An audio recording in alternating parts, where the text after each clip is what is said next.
Hi, today we're going to look at the best way to bridge over a ball when playing pool. There are 3 key problems when playing a shot like this, and I'll cover them all off and how you can make it easier for yourself.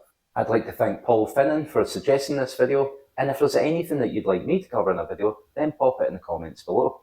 But for now, let's get right into it. When you play a normal shot in pool, a lot of your technique is based on creating straight lines. Your cue is pointed in a straight line to where you want to hit the object ball. Your 2 hands are both in a straight line pointing at that spot. Your front foot is pointed in a straight line at that point as well. Your back leg is straight, and also your back arm is in a straight line with the cue. Unfortunately, when you're bridging over a ball, a lot of that goes out the window, unless you're about 7 feet tall. Your back leg has been stretched, you're probably on your tiptoes, and you don't have much stability. What's worse is your back arm is now way off straight, and it's got the most important job of all, to push the cue through in a straight line. Now, if this arm isn't straight, then it becomes a lot harder to do that. But that's not the only problem. The main issue for every player when faced with a shot like this is accidentally putting a little bit of side spin on the cue ball.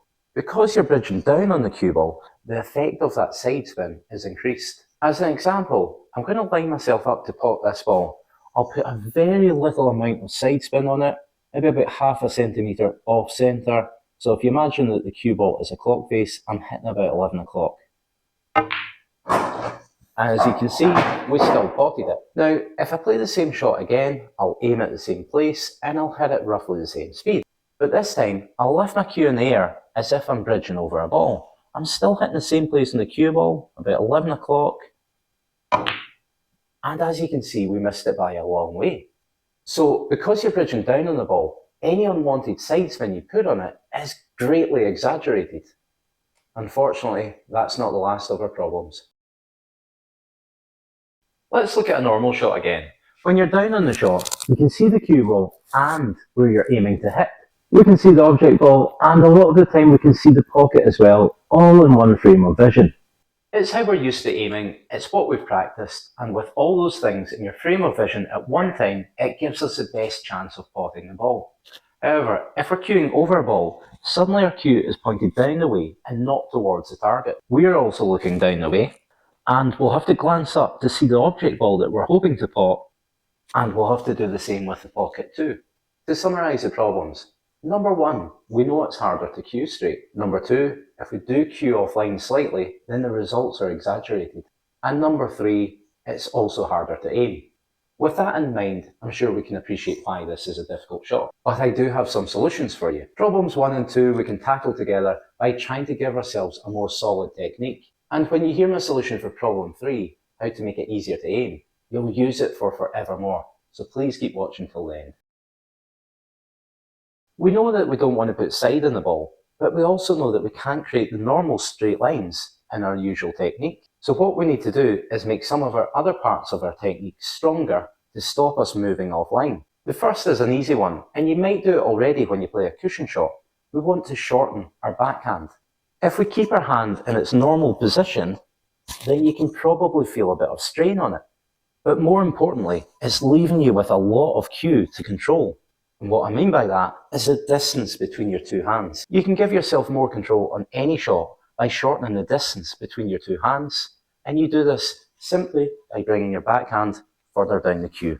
The shorter the cue, the more control that you have, but you will sacrifice some of your cue power. However, when you're bridging over a ball, you don't really need a lot of cue power, and in fact, the less that you do with a cue ball, the easier the shot becomes. Just try this and see how it feels. You can try it at home. If you don't have a table, then just use a dining table or a desk. Just bring your backhand further down the cue, shortening the distance between the 2 hands, and I bet you feel more comfortable on the shot. That was quite an easy one to start with, but let's make ourselves even more stable. To do this, it's really important to get your bridge hand correct, as this gives you a stable platform to play from. Now, you want to get your bridge as elevated as possible, as the more you can hit off the cue ball, the easier the shot is.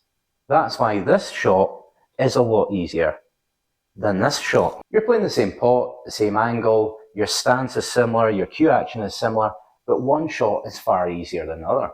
There are 3 potential bridges that you can use, and it depends on your personal preference as well as how close to the object ball the cue ball is. If we look at our hand, then we can see that our middle finger is the longest, and we can use that to get the most height on our bridge hand. Put that and your ring finger on the table and leave your other fingers loose. That's your maximum height. Obviously you only have 2 anchor points in this one, so if you don't feel you have enough stability, then you can lower your bridge and plant your other 2 fingers behind your middle ones. This will give you more stability, but it moves you slightly further away from the cue ball, which can make the shot harder. If you don't want that or aren't comfortable with it, then you can actually move your middle 2 fingers backwards and use your outside fingers as stability. This is quite similar to the first bridge, but with less elevation. So as I said, there's no right or wrong way with the bridge, it's whatever feels most comfortable to you. But now, time for a bonus, 4th option. Full disclaimer, I've never actually done this before, but I have seen a lot of snooker players do it. It's probably something that you do more of when you're cueing over a ball, but it's also a bit of a stretch. What you can do is position the spider on the table and then use your normal bridge to cue over the ball. It gives you a method that's actually closer to your normal technique and feels pretty comfortable. I might even give this a try. But now, let's solve problem 3. We established that it can be harder to aim when playing a shot like this, because we don't have the cue ball, the object ball, and the pocket all in our line of vision at the same time. Well, I've got a brilliant and very simple little trick to help with this. But before I tell you, please just take this moment to hit that like button and make sure that this video gets seen by more people. Remember, we all play at different levels, so even if you know all this stuff already, there will be some people out there that can benefit from this video, and you can help them by hitting that like button. If you remember one thing from this video, then please let it be this trick and try it on every shot from now on. Now, address the shot as normal, stand back from it to take your aim, line yourself up and approach the shot. Now the trick. Get down on the shot and pretend the object ball isn't there, line yourself up to pot the other ball, and when you're happy you're in line, that's when you lift your bridge and play the shot. Doing it this way means that you're lined up properly before bridging, rather than trying to bridge and line yourself up at the same time. And as we established already, it's much easier to aim from here than it is from here. If you found this video useful, then why not check out my video on how to grip your cue properly to really help improve your technique. Thanks, and I'll see you on the next one.